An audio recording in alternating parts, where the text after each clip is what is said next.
So Oh boy. I know, not really sure about that, but No. well, maybe we could get going. Um, yeah, welcome everyone who's here, and we'll just get started. Again, I think everyone knows me. I'm Nancy Frank Wilson with the Minnesota Oral Health Coalition, and I want to welcome our presenter, Craig Senecal. He is in the state of New York. Just a brief background on how Craig and I got connected. I was really honored to attend a HRSA meeting in Maryland in May, and it was on rural public health workforce. And one of the presentations featured something I'd never heard of called action learning. And it was all about asking questions, and people were talking about their problems with hiring. And I watched this thing and I started taking screenshots of, or yeah, photographs of the screen and writing, making notes. And then when I got back, I found about the world out about the World Institute for Action Learning, emailed them, and Craig got a hold of me.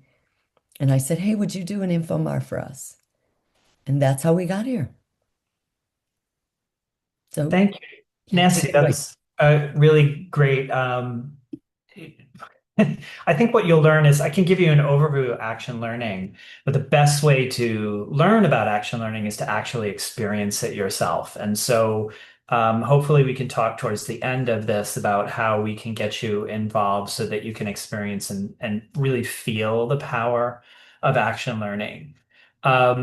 So action learning started a long time ago. Rev Revens in the UK was working for a mining company, and they were finding lots of structural issues as well as management issues. And he developed the action learning process to get the points of view from both miners and leadership all at the table to solve the structural and leadership issues that they had. And by having a diverse point of view and by focusing only on questions, they were able to really come to some significant solutions that worked for the organization that he was working with, as well as developing the leadership skills of everybody that were at the table. So much has changed in action learning and developed as we went along. So let me talk to you about the WIAL method of action learning and what it's really all about. So what is action learning and how does it work? So, action learning is an effective problem-solving process. I'm sure all of you at some point in your career have you've been a leader, you've been a manager, or you've been a member of a team, and you've had problems that you've had to deal with. One of the things that we find at the New York Public Library is that our leaders are charged with fixing problems, finding solutions. And often what we discover is, as a leader, they jump right to possible solutions. Instead of finding out what the cause of the problem is, to find out more information, they feel like, oh, I'm being charged, I'm being paid to find a solution. Let's just go jump to a solution and see what happens. As you might suspect, a lot of times when you jump to solution, you actually don't solve the problem. You just create more problems. So action learning is a method of getting down to what is consensus on the problem, what is the actual problem. Because once you've discovered or have a consensus on what the actual problem is, you are more likely to find a solution or solutions that are going to work. And the process helps you get there. Um, it develops individuals, teams, leaders, and organizations simultaneously in the course of an hour and a half session or over the course of the multiple sessions that you hold in action learning. It develops all of these things simultaneously. And I'll talk about that in just a minute. So I like to say, what is action learning and what is more important? Is the solution or the action more important, or is the learning more important? And what do you think? Do you think The solution is more important, or do you think the learning is more important? By the looks of your photo, it looks like, I know right? You kind of gave it I give away. it away. Yeah. I give it away. Both are important. Both things have to happen if you're having a successful process. And if you have a strong action learning facilitator, or what we call an action learning coach, then both things are happening. And in fact, the coach is focused on how the group is working, not on the solution or what the learning is, but merely getting the people who are participating there. It is our focus to keep the learning happening while they are working on a solution. And so we keep time, we keep focus on the learning and the action, but we do not play any part in solving or coming to a solution. The group does that on their own with our help. So, what are the benefits? If you are in an action learning program or you participate in action learning, yes, breakthrough problem solving is key. Like, that's what managers want. How do I solve a problem? How do I get to a solution?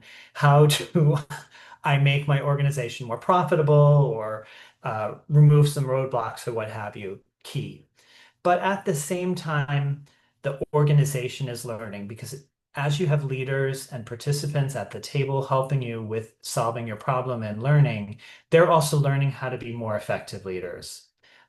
It's also, if you have members of the team at the table, they're building better connections with each other, and so they become higher performing as teams.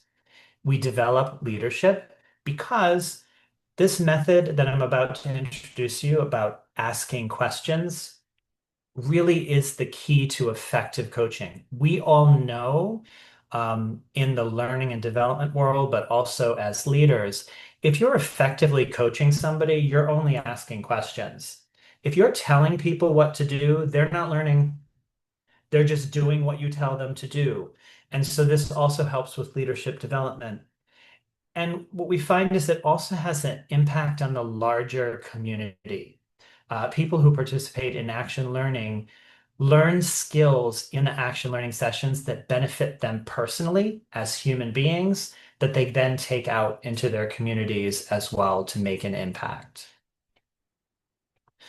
So, a little bit more, I'll dig a little bit deeper into all of these. So, as an individual, you're enhancing your leadership skills, and we do that by prescription, develops your self-confidence and assertiveness.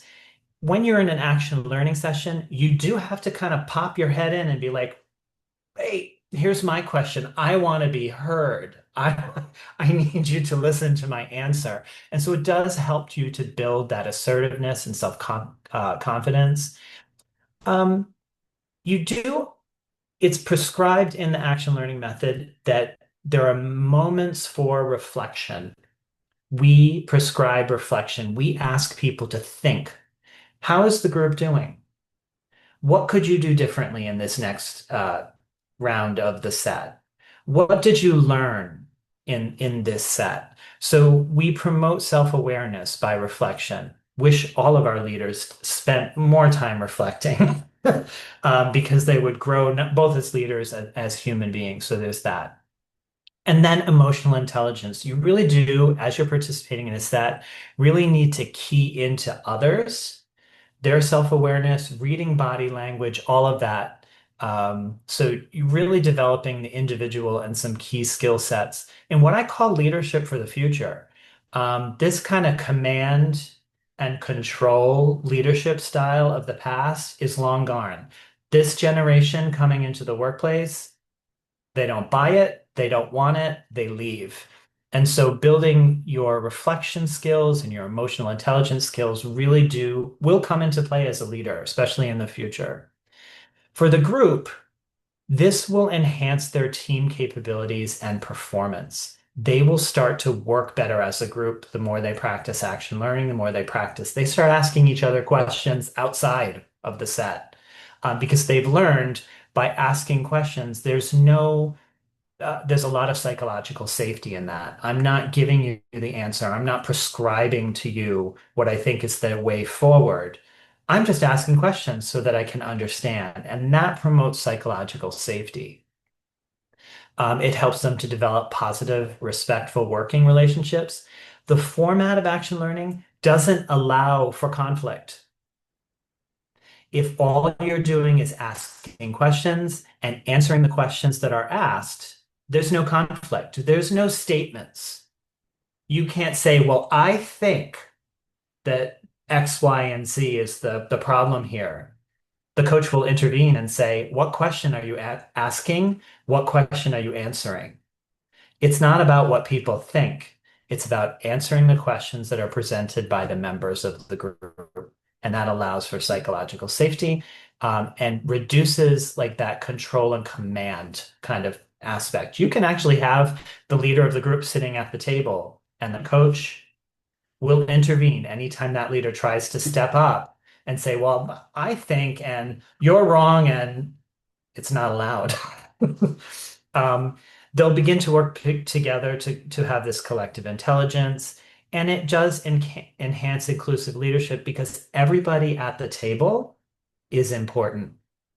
Everybody has a point of view. There's a story, it's kind of like a legend of action learning, and it's called The Legend of the Pizza Guy.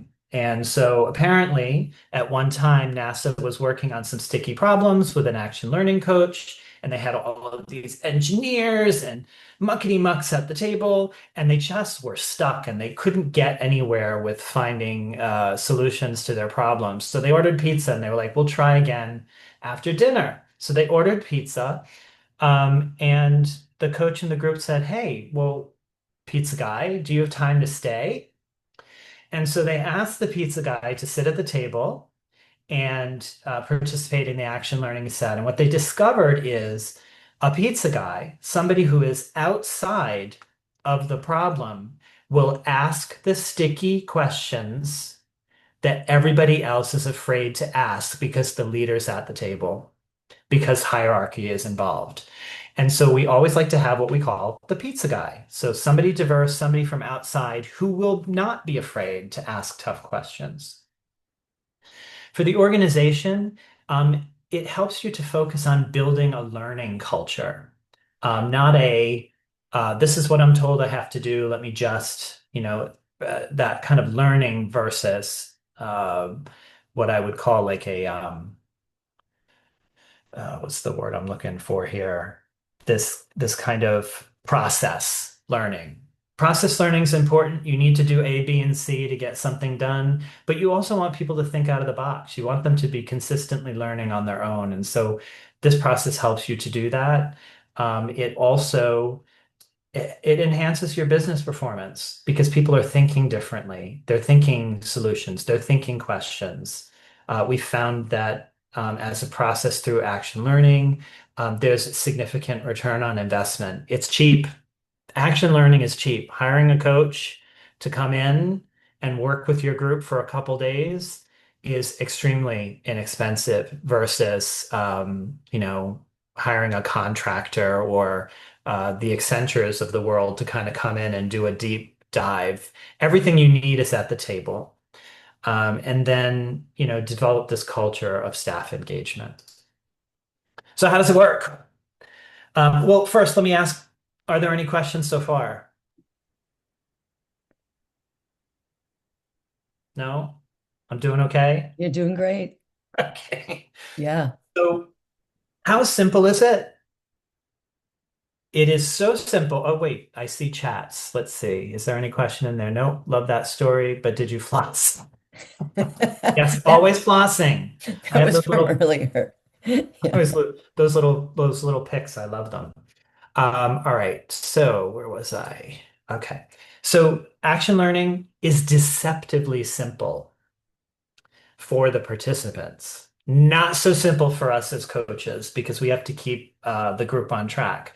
There are two ground rules. Statements may only be made in response to questions, and anyone can ask questions of anybody else. Seems simple until you try to do it because most leaders, most people just want to get their opinion in. And so a large part of the beginning of action learning sessions are coaches intervening at moments where they're kind of breaking that ground rule. But the power here is anyone can ask questions of anyone else at any time. I'm going to ask the leader that sticky question. I'm going to ask Nancy, who I haven't heard from in a while. Hey, Nancy, what do you think? What's your point of view in all of this? And so you're really hearing from everybody if this process is in place. The second ground rule is the action learning coach has the authority to intervene whenever they identify a learning opportunity. So again, coaches are focused on helping the group work effectively and helping them learn. So a lot of times I would intervene and say, hey, what question are you asking when they're not asking a question? Or did you mean to ask a closed question? And so coaches use questions only as well. We never make statements. We only ask the group questions, and we're role modeling the behavior that we expect from the group. All right. Okay, so what's the process really quickly? Um, the first piece is formation of the group, and the formation of the group is really important, and the coach helps you to do that. We want to make sure that there's diversity of thought at the table, diversity of level at the table, all of the expertise you need to solve that particular problem at the table. And so it becomes curated because you never have more than 8 people participating in an action learning group. Anybody know why we never have more than 8 people? Anybody have a guess? No? Because it gets too crazy if you have more than that. It is hard to, it is hard to manage it is hard to manage the group, absolutely.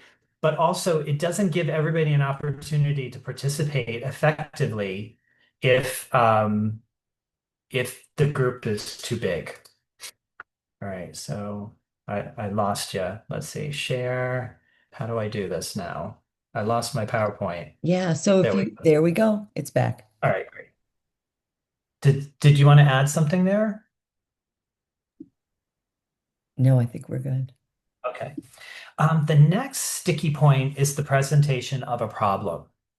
And so the coach will work with the person who wants to present the problem or who is presenting the problem to make sure it's a problem and not a puzzle.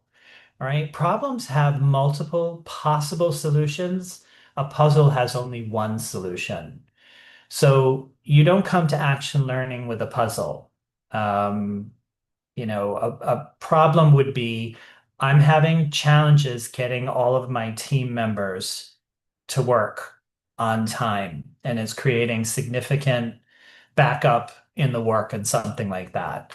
A puzzle might be something that only has one possible solution, and that's kind of a trick. If you present a puzzle to an action learning group, it's going to stall very, very quickly because people feel like they've been forced into a conversation where there's only one possible solution, whether they agree with it or not. Through the process of action learning, we begin to reframe the problem. So, through the questioning process, we start to dig deeper into what is the actual problem. And here's what I would share with you. Never, ever in my 15 years of coaching action learning sessions has the problem that we've found consensus on been the actual same as the problem that was presented. And so therein lies the power is that one person bringing the problem to the table is only seeing one perspective on that problem. By bringing a group together with diverse points of view and different levels of the hierarchy, you start to reframe the problem. Over the course of the process, we begin to determine what our goals are and developing action strategies. Again, the coach is not involved in coming up with the solution or the action, but will drive the group towards getting there. We take time to capture our learning at the end of each session, and we make a commitment to taking action moving forward. There are 6 components that need to be present. Anytime you do an action learning session, you have to have a group, You have to have a problem. You have to have questions. You need to have a coach. And then learning and action, again, is the balance. Both have to happen. Um, I think I talked about this already. The problem or the challenge has to be real and important to the organization or individual. They should be complex and urgent problems, and within the authority of the individual or the group to act on. So a lot of times we get stuck at the New York Public Library where people would bring problems to the table, but a lot of times individuals will bring problems to the table that they have no control over.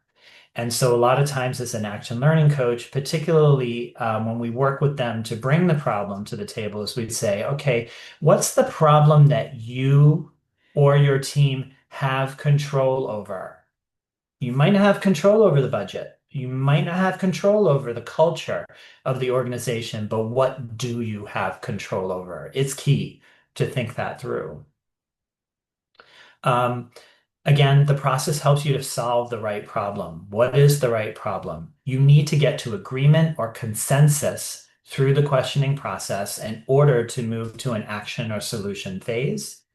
And the questioning process helps you understand the context of the problem as well as the content of the problem.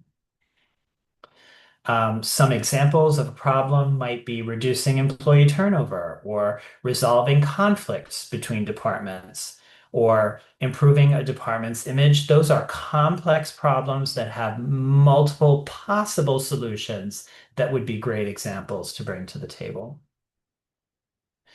Talked about this briefly. You need to have 4 to 8 members. 4 is a minimum. Otherwise, you don't get enough insight into the problem. 8 is a maximum. More than that, not everybody can participate. We talked about diversity and a combination of familiar and unfamiliar with the problem. Uh, Questioning and reflecting is time to reflect, listen, opportunity to clarify, open up new avenues. All of these questions carry seeds of possible solutions. Again, action. Every action learning session at behest of the coach will result in one action an individual or the group can take towards solving the problem. It only needs to result in one. And that is the power of it. And Reg, who I talked about earlier, the grandfather of action learning, said there can be no learning without action and no action without learning. Again, learning, we talked about this at the beginning. It's individual, team, and organization-wide learning. The members of the group take responsibility for the learning. The coach is not involved in that. Just driving it through the session and what they learn about and their reflections are all on their own. And then we always take time to talk about the learnings and how to apply them as part of our reflection. During the session at the beginning, we ask everybody, what's one leadership skill you want to work on during this session? And then we invite at the end of the session for all of the participants to comment, if they wish, on how that individual did on their leadership skill. So they receive feedback by both team members and the coach as a result. And by asking them to focus on a skill development at the beginning of the session, in the back of their mind, they're working on it the entire time. And what we find is subconsciously people are doing that and do make significant movement in that skill development throughout an individual session. Again, we're focusing on the team learning and not the problem to solve. We're generally external. So if you were to bring this in-house to your organization, you would be leading it with teams that are not your own. That's the most effective way to do. And our job is really just to make sure that the rules and the process are followed and that you end on time. Um, I'll stop there if there are any questions. I'm almost finished. This is great. I have a couple questions, but I can wait and see if they get answered. Okay. So here's when you could possibly use action learning. An unknown or uncertain solution is great for action learning. If something's ambiguous or unclear, again, great for action learning because the process of questioning helps you get known, get certain, get unambiguous, and get clear on what the actual problem is, or at least what it is for the group that's at the table. If something's too specific, not a good opportunity for action learning. So I think you would all agree that action learning is great for a large majority of problems that you probably have on your table because there are unknowns, uncertainties, unclarity around things that need to be kind of brought into the light. You can use action learning in a variety of different ways. Let's say you have a single specific problem. My team doesn't work well with team B. That's a great problem. You could probably whack that out in 1 or 2 sessions, um, led by a coach. You could also tackle multiple problems owned by an individual team member or a team. So, for example, you could bring, I don't work with team B really well, or we don't work with B really well. As a result, we don't get our projects done on project XYZ. And further, we're not meeting our budget problems. So you can work on multiple problems over a series of action learning sessions. Each session should last about an hour to an hour and a half. And you could extend these over a problem or a period of months with multiple sessions. For example, we worked with our development and special events team, they were having trouble working together. And what we did was, because both teams were huge, we broke them up into small cohorts of 6 to 8 people, led by 3 action learning coaches. And although each group was brought the same problems to the table, each group found consensus on different problems and different solutions. And what we ended up with at the end of the few days that we worked on the problems is we moved forward with several actions that would solve several of the problems that they were working on. So there's multiple ways you can use action learning, and always happy to talk to you about how you can leverage it. And so next steps could possibly be to become a certified action learning coach or to work with one on the challenges that you face. Introducing action learning within your organization, which is kind of what I'm doing here with you, and the possibility of embedding action learning in programs for you or your clients. And Wonderful. that's my spiel. I'm open for questions now. Thank you so much. And yeah, we've got some claps in the and as I said before, if those of you that joined after I said this, I saw action learning in action, and they were talking about public health, rural public health workforce. And among those of us in dental, workforce is a big issue. I just remember sitting there going, wow, this is so, I felt so motivated because it was a different process of looking at something that we deal with all the time. And that's really what got me excited was, oh, how great um, to look at this a different way. Does anyone have any questions? I don't want to take over. I got a question. Um, do you, for getting everybody on board with the rules, do you have like a video orientation or something that shows this actual process in working, or how do you onboard everybody to come prepared for the action learning? Yeah, so we do. There is I thought we had sent a video ahead of time. Was that in the materials? Oh, you know Steve? what? Let me look. I might have missed it, Craig. I will look and if you did, I'm sure I have it. I can share Yeah, it. so I had sent a recap, I think, email after we initially talked. Oh, One of them is a demonstration action learning center. So Chris, I, that's a really, really great question. You can actually sit and watch an actual session led by Mike Marquardt, who really developed this, digged, di- wrote the book essentially on World Institute for Action Learning. So you can see him lead a session. It's pretty powerful. I would also encourage you to participate in a session, which I'm happy to lead one, with an actual problem with the group so that wow. you can actually try it out yourself. My experience has been if you haven't been in a cohort, you haven't been in a set, you don't really get it. Even just watching it, you don't get it until you experience it yourself.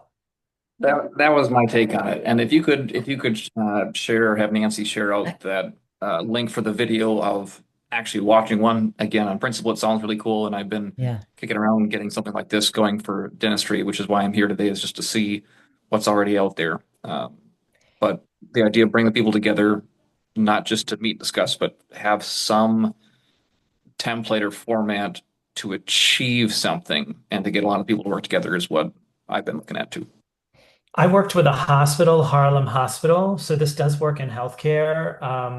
The head nurse brought me in to lead two action learning sessions with her team because they were faced with some safety issues. And so we came up with, as a result of 2 hour-and-a-half sessions, some concrete actions that the team could take to reduce safety issues in nursing at Harlem Hospital. So it does work. It doesn't matter what the industry. If people are motivated and want to solve the problems, it works. I, I'll send that video out. And then Craig, do you mind if people connect with you? Yeah, they can connect with me directly. I'll, Yeah. okay, I'll share that, Dr. Dens. And yeah, anybody that signed up for this, which is all of you, I'll send that out after we hang up. And I had a similar question to Dr. Dents. When you were talking about this, I thought, do you give members of the group, do you give them homework or something to is there some kind Yes. of, yeah, So I take them through something very similarly to what I just did with you. I walk them through the process because what I have discovered over time is if people are not familiar with the process, going in is very disturbing and frightening for the group. Because if I start interrupting you and I say, "What's your question?" What I don't want to do is shut you down. I want you prepared to walk in curious and be expected to be prompted to learn throughout the process. And so I do a little prep work ahead of time. I explain what the process is. I explain what a problem is. I explain how the process works and how I'm going to intervene frequently to keep you on track. And that seems to prepare people for the session. Needless to say, the first session is always a little hairy. People do get frustrated, but I like to remind them that if you're not uncomfortable, you're not learning. wonderful. Thank you. And Kim, did you have a question? Well, yeah, I was just wondering if you could talk a little bit about how the process works. It sounds so interesting and so great, but just wondering how you've seen it work with like healthcare workforce and something that's kind of a long-term solution. Like, is it do you have months of sessions or action I don't items think that you like, need, okay, here yeah, I you don't think you go, need go months do of it? sessions. Yeah, you don't need months of sessions. Like, I don't know what particular, Kim, maybe you could tell me what is a particular problem that your group or your organization is facing right now?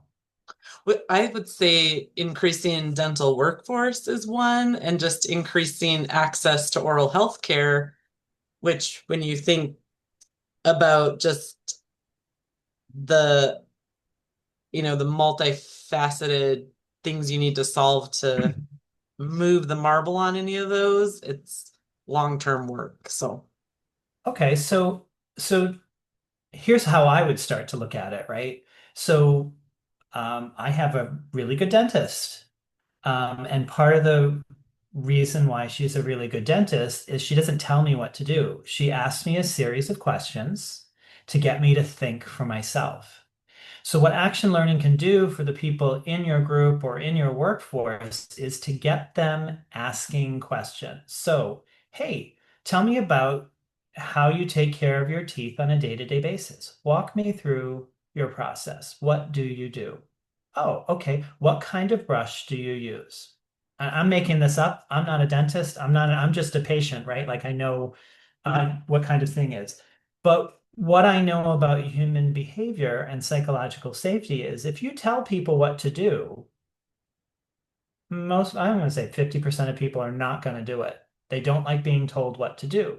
But if you're asking the right questions and you're prompting learning from people, you will get better adherence to what you believe is the right thing for people to do with oral care, right? So it's what action learning can do is get them into a different way of thinking.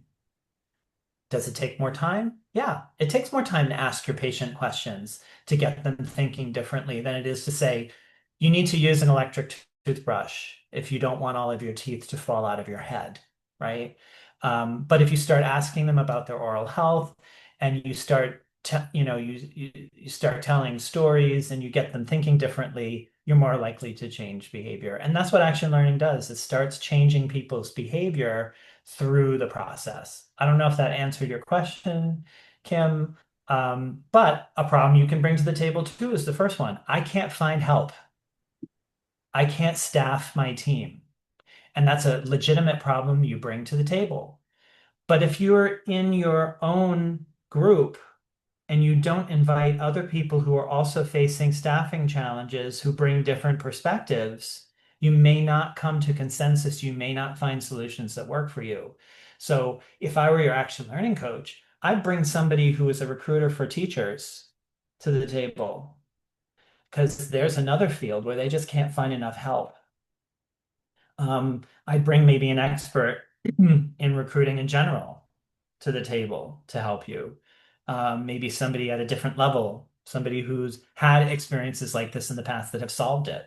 So bringing the different diverse points of view to the table to help you solve your problem or get consensus on it. Or you might find that the problem is smaller than you think it is. Maybe you can't find help. The consensus comes to you can't find help because of the approach you're using with your candidates. Maybe there are opportunities to refine it. But I can't tell until we come to the table with a Yeah. problem. Yeah, no, that's great. My doctor needs this. Yeah, healthcare workers are strapped for time, and I Yeah. think it's the same with librarians that I work with. You know, they are taught in school, as I'm sure physicians and dentists are, to ask questions because it's what we call reference questions, and we can't we unless we know what you're looking for or unless we know what the symptoms are, right? We can't help you. We can't provide possible solutions for you. But we get caught up in this. I need to have this many appointments a day in order to meet my goals, my financial goals, to pay my bills and what have you. And we get wrapped up in this kind of process and we forget the more we ask questions, the more we learn, the better our possible solutions that we can offer will be. There's a couple questions in the chat from someone here. I would appreciate an example of the only questions approach. Is that in the video? Yeah. Okay. So let's say Kim brought that problem to the table. The problem is we can't find help to staff our locations. I would then, as a coach, say, thank you for sharing that problem, Kim, that urgent and pressing problem. Who has the first question? Who would have a question for Kim on that problem? We can practice a little bit really quickly. Um, where are you looking for candidates? Okay, great. So that's a first question. Now, Sherry might, or Deborah might, instead of asking a question, she might say, well, we found the possible solution for this is to post in this website. I would intervene and say, okay, Deborah, what's your question? What question are you answering? And would direct Kim only to answer a question. We don't make statements. We only, or I would say, Deborah, what is the ground rule around questions? And I'd ask you to repeat the ground rule again. Okay, so Deborah, what is your question? I kind of force you to ask it as a question. Well, what methods have you tried? What are you doing in recruiting, et cetera, that kind of thing. And so we're forcing people into this model. Why? Because if all we're going to do is offer solutions, why bother? That's the way we're working now. And another question in the chat is, has the approach been used for a public advisory committee? I don't know what a public advisory committee is. Um, so would that be like DSAC? Is that what? Yeah. So DSAC is the Dental Services Advisory Committee. It's for instance, it's a group of dental professionals that were put together um, by the Department of Human Services here in Minnesota, and they handle different issues and advise the Minnesota Department of Human Services on dental. So I don't, again, I've used it at a hospital and a specific team. Many of Microsoft is dug deep in on action learning, so they use it. They have in-house action learning coaches that they use to help them solve problems. A lot of the federal government, particularly in the defense industry, uses action learning as to help them work through sticky problems. And of course, they're hierarchical, so they need a process like this to help them bust through those kind of hierarchical walls and stages. So I'm not specifically aware of when we've used it in public advisory, but happy to help you get there. It would work. I've not seen it fail anywhere, really, Yeah. where we've brought it. It's worked. We did it with uh, Freddie Mac a year ago. And there's kind of like a public organization where we met with their leaders and they brought a series of problems to the table. And Mike and B, two of the founders of Action Learning, and me and a couple other Action Learning coaches helped them solve some of their sticky problems. It, What's the go ahead. largest size group you've done it with?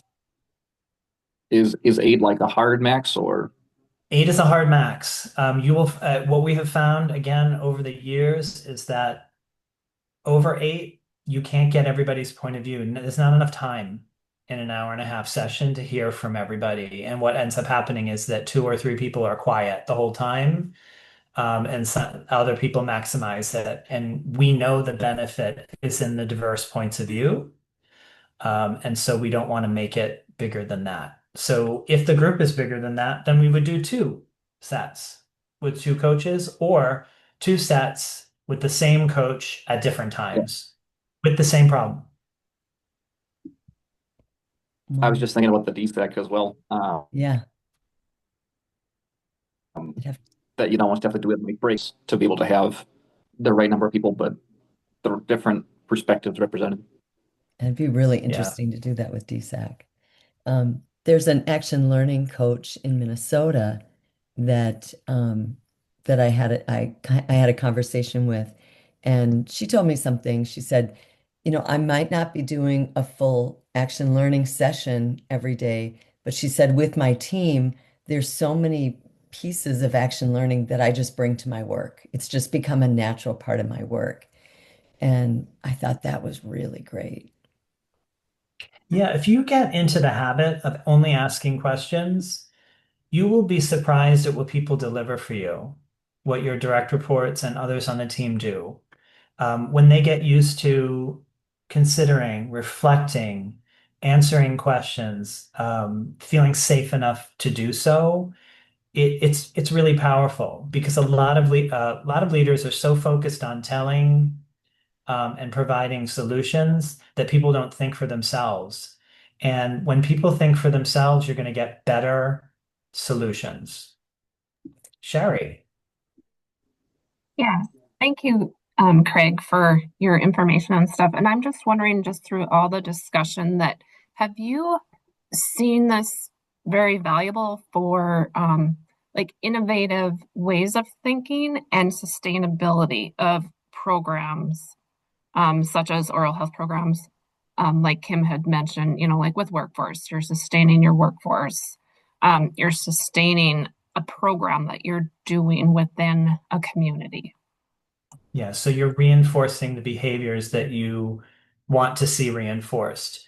So I don't know if this is apples for apples, but we use action learning in our leadership development program.